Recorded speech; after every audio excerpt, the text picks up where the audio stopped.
नमस्कार सत श्रीकाल जी। तुसीं देख रहे हो देश तो विदेश। मैं रिकी डोगरा, मेरे नाल हाजिर वीज़ा एक्सपर्ट लैंडमार्क इमीग्रेशन तो मिस्टर गुरप्रीत सिंह जी। आइए ਆਪਾਂ ਗੱਲਬਾਤ ਕਰਦੇ ਹਾਂ ਤੇ ਸ਼ੁਰੂ ਕਰਦੇ ਹਾਂ ਕਿ ਕੈਨੇਡਾ ਦੇ ਵਿੱਚ ਕੀ ਅਪਡੇਟ ਨੇ ਨਵੇਂ ਜਿਹੜੇ ਸਟੂਡੈਂਟ ਜਾਣਾ ਚਾਹੁੰਦੇ ਨੇ ਉਹਨਾਂ ਲਈ। ਪਹਿਲੇ ਵੈਲਕਮ ਕਰਦੇ ਹਾਂ ਗੁਰਪ੍ਰੀਤ ਜੀ, ਬਹੁਤ ਬਹੁਤ ਸਵਾਗਤ ਹੈ ਜੀ। Thank you very much Ricky ਜੀ, ਔਰ ਪ੍ਰੋਗਰਾਮ ਦੇਖ ਰਹੇ ਸਾਰੇ ਦਰਸ਼ਕਾਂ ਨੂੰ ਮੇਰੇ ਵੱਲੋਂ ਤੇ landmark immigration the entire team ਵੱਲੋਂ ਪਿਆਰ ਭਰਿਆ ਸਤਿ ਸ਼੍ਰੀ ਅਕਾਲ। ਗੁਰਪ੍ਰੀਤ ਜੀ, ਜਿਸ ਤਰੀਕੇ ਨਾਲ ਹੁਣ ਲੈਂਡਮਾਰਕ ਇਮੀਗ੍ਰੇਸ਼ਨ ਦੇ ਕੋਲ ਕੈਨੇਡਾ ਦੇ ਜਿਹੜੇ ਸਟੱਡੀ ਵੀਜ਼ਾ ਨੇ ਉਹ ਧੜਾ ਧੜ ਕਰਕੇ ਆ ਰਹੇ ਨੇ। ਅਸੀਂ ਰੂਟੀਨ 'ਚ ਦੇਖਦੇ ਹਾਂ ਕਿ ਕਿੰਨੇ ਜਿਹੜੇ ਸਟੂਡੈਂਟ ਵੀਜ਼ਾ ਜਿਹੜੇ ਅਪਰੂਵ ਹੋ ਰਹੇ ਹੈ, ਉਹ ਸਟੈਂਪ ਹੋ ਕੇ ਬੱਚੇ ਜਿਹੜੇ ਆ ਉਹ ਸੈਟਿਸਫਾਈ ਨੇ ਲੈਂਡਮਾਰਕ ਇਮੀਗ੍ਰੇਸ਼ਨ ਤੋਂ। ਕੀ ਕਹਿਣਾ ਚਾਹੋਗੇ ਉਹਨਾਂ ਬੱਚਿਆਂ ਲਈ ਜਿਹੜੇ ਜਿਨ੍ਹਾਂ ਦੇ ਵੀਜ਼ਾ ਆ ਰਹੇ ਨੇ? ਸਭ ਤੋਂ ਪਹਿਲਾਂ ਤਾਂ ਜਿਹੜਾ ਜਿੱਤ ਦਾ ਸਿਹਰਾ ਕਹਿੰਦੇ ਨਾ, ਜਿਵੇਂ ਸ਼੍ਰੇਅ ਹੈ ਸਾਰਾ ਬੱਚਿਆਂ ਨੂੰ ਜਾਂਦਾ, ਉਹਨਾਂ ਦੇ ਮਾਪੇ ਨੂੰ ਜਾਂਦਾ, ਕਿਉਂਕਿ ਉਹਨਾਂ ਨੇ ਟਰਸਟ ਦਿਖਾਇਆ ਸਾਡੇ ਉੱਤੇ। ਕਿਉਂਕਿ ਜਦੋਂ ਮੈਂ ਵੀਜ਼ਾਸ ਪੜ੍ਹਦਾ ਵਾਂ ਕਿ ਕਿਹੜੇ ਵੀਜ਼ਾਸ ਕਦੋਂ ਆਏ ਨੇ, ਅਸੀਂ ਆਪਣੇ ਲਾਈਵ ਸ਼ੋਜ਼ ਵੀ ਕਰਦੇ ਹਾਂ, ਉਹਨਾਂ 'ਚ ਵੀ ਵੀਜ਼ਾ ਦਿਖਾਉਂਦੇ ਹਾਂ, ਬੱਚਿਆਂ ਦੇ ਨਾਮ ਵੀ ਅਨਾਊਂਸ ਕਰਦੇ ਹਾਂ, ਸ਼ਹਿਰ ਦਾ ਨਾਮ ਵੀ ਅਨਾਊਂਸ ਕਰਦੇ ਹਾਂ। ਅਤੇ ਬਹੁਤ ਚੰਗਾ ਲੱਗਦਾ ਕਿ ਵੇਖਣ ਨੂੰ ਕਿ ਦੂਰੋਂ ਦੂਰੋਂ ਹਰ ਸ਼ਹਿਰ 'ਚੋਂ, ਹਰ ਪਿੰਡ 'ਚੋਂ, ਹਰ ਕਸਬੇ 'ਚੋਂ ਬੱਚੇ ਲੈਂਡਮਾਰਕ ਇਮੀਗ੍ਰੇਸ਼ਨ ਦੇ ਉੱਤੇ ਟਰਸਟ ਦਿਖਾ ਰਹੇ ਨੇ। ਇਹ ਉਹਨਾਂ ਦੇ ਮਾਂ-ਬਾਪ ਦਾ ਥੈਂਕ ਯੂ ਕਰਦਾ ਸਭ ਤੋਂ ਪਹਿਲਾਂ ਤਾਂ ਮੈਂ, ਕਿਉਂਕਿ ਉਹ ਇੰਨੀ ਦੂਰੋਂ ਚੱਲ ਕੇ ਆਉਂਦੇ, ਜਦ ਕਿ ਅੱਜ ਹਰ ਮੈਨੂੰ ਲੱਗਦਾ ਕਿ ਹਰ ਮਾਰਕੀਟ ਦੇ ਵਿੱਚ ਇਮੀਗ੍ਰੇਸ਼ਨ ਵਾਲਾ ਮਿਲ ਜਾਂਦਾ ਵਾ। ਹਰ ਸ਼ਹਿਰ 'ਚ ਨਹੀਂ, ਹਰ ਪਿੰਡ ਦੇ ਵਿੱਚ ਵੀ ਅੱਜ ਕੱਲ੍ਹ ਇਮੀਗ੍ਰੇਸ਼ਨ ਵਾਲੇ ਮਿਲਣ ਲੱਗ ਗਏ ਨੇ। ਸੋ ਇੱਕ ਪੁਰਾਣੀ ਕਹਾਵਤ ਹੁੰਦੀ ਸੀ, ਕਹਿੰਦੇ ਪੰਜਾਬੀ ਸਿੰਗਰ ਕਹਿੰਦਾ ਇੱਟ ਪੁੱਟ ਤੋਂ ਸਿੰਗਰ ਨਿਕਲਦਾ, ਤਾਂ ਫਿਰ ਕਹਿੰਦੇ ਇੱਕ ਇੱਟ 'ਤੇ 3-4 ਬੈਠੇ ਨਜ਼ਰ ਆ ਜਾਂਦੇ। ਉਹ ਅੱਜ ਖਾਲ ਜਿਹੜਾ ਕੰਸਲਟੈਂਸੀ ਦਾ ਹੋ ਚੁੱਕਿਆ, ਏਜੰਟਸ ਦਾ ਹੋ ਚੁੱਕਿਆ। ਬਟ ਫਿਰ ਵੀ ਸਟੂਡੈਂਟ ਕਹਿੰਦੇ ਆ ਕਿ ਅਸੀਂ ਉਹਨਾਂ ਕੋਲ ਜਾਣਾ ਜਿਨ੍ਹਾਂ ਕੋਲ 14 ਸਾਲ ਤੋਂ ਵੱਧ ਦਾ ਐਕਸਪੀਰੀਅੰਸ ਆ। ਇਹ ਦੇਖ ਕੇ ਉਹ ਲੈਂਡਮਾਰਕ ਇਮੀਗ੍ਰੇਸ਼ਨ 'ਚ ਆਉਂਦੇ ਨੇ। ਇਸੇ ਤਰ੍ਹਾਂ ਲਗਾਤਾਰ ਵੀਜ਼ੇ ਚੱਲਦੇ ਜਾ ਰਹੇ ਨੇ। 22,000 ਤੋਂ ਵੱਧ ਦੀਆਂ ਸਕਸੈਸ ਸਟੋਰੀਜ਼ ਹੋ ਚੁੱਕੀਆਂ, ਜਿਹੜੇ ਬੱਚੇ ਆਪਣਾ ਭਵਿੱਖ ਬਣਾਉਣ ਲਈ ਕੈਨੇਡਾ ਦੇ ਵਿੱਚ ਜਾਂ ਹੋਰ ਕੰਟਰੀਜ਼ ਦੇ ਵਿੱਚ ਲੈਂਡਮਾਰਕ ਇਮੀਗ੍ਰੇਸ਼ਨ ਤੋਂ ਆਪਣੀ ਆਪਣੀ ਡੈਸਟੀਨੇਸ਼ਨ 'ਤੇ ਪਹੁੰਚ ਚੁੱਕੇ ਨੇ। ਸੋ ਧੰਨਵਾਦੀਆਂ ਅਸੀਂ ਉਹਨਾਂ ਦੇ ਸਾਰੇ ਬੱਚਿਆਂ ਦੇ। ਔਰ ਮੇਰਾ ਉਹਨਾਂ ਲਈ ਮੈਸੇਜ ਇਹੀ ਹੈ, ਬਹੁਤ ਸਾਰੀਆਂ ਚੀਜ਼ਾਂ ਦੇਖਣੀਆਂ ਪੈਣਗੀਆਂ। ਜੇ ਵੀਜ਼ਾ ਲੱਗ ਗਿਆ, ਇਟ ਡਜ਼ਨਟ ਮੀਨ ਕਿ ਇਹ ਸਾਰਾ ਕੰਮ ਕੰਪਲੀਟ ਹੋ ਗਿਆ। ਇਹ ਇੱਕ ਸਟਾਰਟ ਹੈ, ਇੱਕ ਨਵੀਂ ਲਾਈਫ ਦਾ ਸਟਾਰਟ ਆ, ਇੱਕ ਨਵੀਂ ਸ਼ੁਰੂਆਤ ਹੈਗੀ ਹੈ। ਸੋ ਨਵੀਂ ਸ਼ੁਰੂਆਤ ਦੇ ਵਿੱਚ ਹਰ ਚੀਜ਼ ਦਾ ਧਿਆਨ ਦੇਖਣਾ ਪੈਂਦਾ, ਰੱਖਣਾ ਪੈਂਦਾ। ਸੋ ਹਰ ਕਦਮ ਜਿਹੜਾ ਵਾ ਫੂਕ ਕੇ ਰੱਖਣਾ ਪੈਂਦਾ, ਧਿਆਨ ਰੱਖਣਾ ਕਿ ਕਿੱਦਾਂ ਚੱਲਣਾ। ਸੋ ਮੇਕ ਸ਼ੋਰ ਕਿ ਤੁਸੀਂ ਜਾਣ ਤੋਂ ਪਹਿਲਾਂ ਆਪਣੇ GCK account, GCK portals check ਕਰ ਲਓ, ਤੁਹਾਡਾ ਸਟੇਟਸ ਐਕਟਿਵ ਹੈਗਾ ਵਾ, ਤੁਹਾਡਾ ਮੈਡੀਕਲ ਐਕਸਪਾਇਰ ਤਾਂ ਨਹੀਂ ਹੈਗਾ, ਤੁਹਾਡੀਆਂ ਕਲਾਸਿਸ ਕਦੋਂ ਤੋਂ ਹੈ, ਤੁਹਾਡਾ ਪ੍ਰੋਗਰਾਮ ਹਾਈਬ੍ਰਿਡ ਹੈ, ਨੋਨ ਹਾਈਬ੍ਰਿਡ ਹੈ। ਹਰ ਚੀਜ਼ ਨੂੰ ਚੈੱਕ ਕਰਨਾ, ਹਰ ਪੈਰਾਮੀਟਰਸ ਨੂੰ ਚੈੱਕ ਕਰਨਾ ਬਹੁਤ ਜ਼ਰੂਰੀ ਹੈ। ਅੱਜ ਦੀ ਡੇਟ ਦੇ ਵਿੱਚ ਭਾਵੇਂ ਫਲਾਈਟਸ ਵਾਇਆ ਜਾ ਰਹੀਆਂ ਨੇ, ਕੋਈ ਮੈਕਸੀਕੋ ਤੋਂ ਜਾ ਰਿਹਾ, ਕੋਈ ਮਾਲਦੀਵ ਤੋਂ ਜਾ ਰਿਹਾ, ਕੋਈ ਦੁਬਈ UAE ਤੋਂ ਜਾ ਰਿਹਾ, ਕੋਈ ਪੈਰਿਸ ਮੈਕਸੀਕੋ ਤੋਂ ਹੁੰਦਾ ਜਾ ਰਿਹਾ। ਬੱਚੇ ਜਲਦੀ ਤੋਂ ਜਲਦੀ ਪਹੁੰਚਣਾ ਚਾਹੁੰਦੇ ਨੇ, ਆਪਣਾ ਪੜ੍ਹਾਈ ਨੂੰ ਸਟਾਰਟ ਕਰਨਾ ਚਾਹੁੰਦੇ ਨੇ, ਕਿਉਂਕਿ ਇਹ ਸੁਪਨਾ ਬੜੇ ਲੰਬੇ ਚਿਰ ਤੋਂ ਵੇਖਦੇ ਆ ਰਹੇ ਹੁੰਦੇ ਬੱਚੇ, ਅੱਜ ਪੂਰਾ ਹੋ ਰਿਹਾ। ਪਰ ਜਾਣ ਲੱਗੇ ਵੀ ਬਹੁਤ ਸਾਰੀਆਂ ਚੀਜ਼ਾਂ ਧਿਆਨ ਰੱਖਣਾ। ਆਪਣੀ ਫਲਾਈਟ ਨੂੰ ਡਬਲ ਚੈੱਕ ਕਰੋ, ਟ੍ਰਿਪਲ ਚੈੱਕ ਕਰੋ ਕਿ ਫਲਾਈਟਸ ਹੈ, ਅਕੋਮੋਡੇਸ਼ਨ ਕੀ ਆ, RT-PCR ਟੈਸਟ ਤੁਸੀਂ ਕਿੱਥੋਂ ਕਰਾ ਰਹੇ ਹੋ। ਇਹ ਹਰ ਚੀਜ਼ਾਂ ਜਦੋਂ ਤੁਹਾਡੀਆਂ ਕਲੀਅਰ ਹੋ ਜਾਣ, ਤੁਹਾਡੇ ਕੰਸਲਟੈਂਟ ਦੀ ਡਿਊਟੀ ਬਣਦੀ ਹੈ ਤੁਹਾਨੂੰ ਇਹ ਸਾਰੀਆਂ ਚੀਜ਼ਾਂ ਗਾਈਡ ਕਰਨ ਦੀ। ਐਜ਼ ਏ ਲੇਮੈਨ ਬੱਚੇ ਨੂੰ ਨਹੀਂ ਪਤਾ ਹੁੰਦਾ, ਕਿਉਂਕਿ student travelling very first time ਜਿੰਨੇ ਵੀ ਕੈਨੇਡਾ ਦੇ ਵਿੱਚ ਬੱਚੇ ਜਾਂਦੇ ਨੇ, most of the students 95 to 98% ਬੱਚੇ ਇੱਦਾਂ ਦੇ ਹੁੰਦੇ ਨੇ ਜਿਹੜੇ ਫਸਟ ਟਾਈਮ ਜਹਾਜ਼ ਦੇ ਵਿੱਚ ਬਹਿ ਰਹੇ ਹੁੰਦੇ ਨੇ, ਪਲੇਨ ਦੇ ਵਿੱਚ ਬਹਿ ਰਹੇ ਨੇ ਫੋਰਨ ਜਾਣ ਲਈ, ਉਹ ਵੀ ਇੰਨੀ ਦੂਰ ਕੈਨੇਡਾ। ਸੋ ਹਰ ਚੀਜ਼ ਨੂੰ ਪਹਿਲਾਂ ਹੀ ਦੇਖ ਪਰਖ ਲਓ। ਆਪਣੀਆਂ ਜ਼ਰੂਰਤ ਡਾਕੂਮੈਂਟ ਜਿਹੜੇ ਆਪਣੇ ਨਾਲ ਰੱਖੋ, ਜ਼ਰੂਰੀ ਡਾਕੂਮੈਂਟ ਜਿਹੜੇ ਆ ਕੈਰੀ ਕਰੋ, ਹੈਂਡ ਬੈਗ ਦੇ ਵਿੱਚ ਕੈਰੀ ਕਰੋ, ਜਿਸ ਤਰ੍ਹਾਂ ਕਿ ਤੁਹਾਡੇ ਓਰੀਜਨਲ ਸਰਟੀਫਿਕੇਟ, ਜਿਵੇਂ ਕਿ ਤੁਹਾਡੀਆਂ ਆਫਰ ਲੈਟਰ, ਜਿਵੇਂ ਕਿ ਫੀਸ ਰਸੀਦ। ਇਹ ਜ਼ਰੂਰੀ ਚੀਜ਼ਾਂ ਨੇ ਜਿਹੜੀਆਂ ਤੁਹਾਡੀਆਂ ਕੈਨੇਡਾ ਬਾਰਡਰ ਸਿਕਿਉਰਿਟੀ ਏਜੰਸੀ ਵੱਲੋਂ ਚੈੱਕ ਹੋਣਗੀਆਂ। ਸੋ ਤੁਸੀਂ ਇਹ ਚੀਜ਼ਾਂ ਦਾ ਧਿਆਨ ਰੱਖੋ। ਜੇ ਤੁਸੀਂ ਲੈਂਡਮਾਰਕ ਦੇ ਸਟੂਡੈਂਟ ਹੋ ਤਾਂ ਲੈਂਡਮਾਰਕ ਵਚਨਬੱਧ ਹੈ ਤੁਹਾਨੂੰ ਇਹ ਸਾਰੀ ਗਾਈਡੈਂਸ ਦੇਣ ਦੇ ਲਈ। ਜੇ ਤੁਸੀਂ ਕਿਸੇ ਹੋਰ ਕੰਸਲਟੈਂਟ ਤੋਂ ਅਪਲਾਈ ਕੀਤਾ ਜਾਂ ਏਜੰਟ ਤੋਂ ਅਪਲਾਈ ਕੀਤਾ, ਤੁਸੀਂ ਉਹਨਾਂ ਨਾਲ ਜ਼ਰੂਰ ਰਾਬਤਾ ਕਾਇਮ ਕਰੋ। ਮੈਂ ਬਹੁਤ ਉਮੀਦ ਕਰਦਾ ਕਿ ਸਾਰੇ ਕੰਸਲਟੈਂਟ ਏਜੰਟ ਜਿਹੜੇ ਬੱਚਿਆਂ ਨੂੰ ਬਹੁਤ ਵਧੀਆ ਤਰੀਕੇ ਨਾਲ ਗਾਈਡ ਕਰ ਰਹੇ ਹੋਣਗੇ। ਜੀ ਬਿਲਕੁਲ। ਅਗਰ ਤੁਸੀਂ ਵੀ ਕਿਸੇ ਵੀ ਕੰਸਲਟੈਂਟ ਵੱਲੋਂ ਜਾਂ ਕਿਸੇ ਵੀ ਕੋਈ ਵੀ ਆਪਾਂ ਕਹਿ ਸਕਦੇ ਹਾਂ ਕੰਪਨੀ ਵੱਲੋਂ ਰਿਫਿਊਜ਼ ਹੋ ਜਾਂ ਹਾਲ ਹੀ ਰਿਫਿਊਜ਼ ਹੋਏ ਹੋ, ਤਾਂ ਤੁਸੀਂ ਬੇਸ਼ੱਕ ਲੈਂਡਮਾਰਕ ਆਓ ਅਪਲਾਈ ਕਰਨ ਲਈ, ਲੇਕਿਨ ਆਪਣੀ ਜਿਹੜੀ ਡਾਕੂਮੈਂਟੇਸ਼ਨ ਹੈ ਉਹ ਨਾਲ ਲੈ ਕੇ ਆਉਣਾ, ਕਿਉਂਕਿ ਰਿਫਿਊਜ਼ਲ ਲੈਟਰ ਵੀ ਨਾਲ ਲੈ ਕੇ ਆਉਣਾ ਤਾਂ ਕਿ ਪਤਾ ਲੱਗ ਜਾਏ ਕਿ ਬੇਸਿਕਲੀ ਰਿਫਿਊਜ਼ਲ ਦੇ ਕਾਰਨ ਕੀ ਨੇ।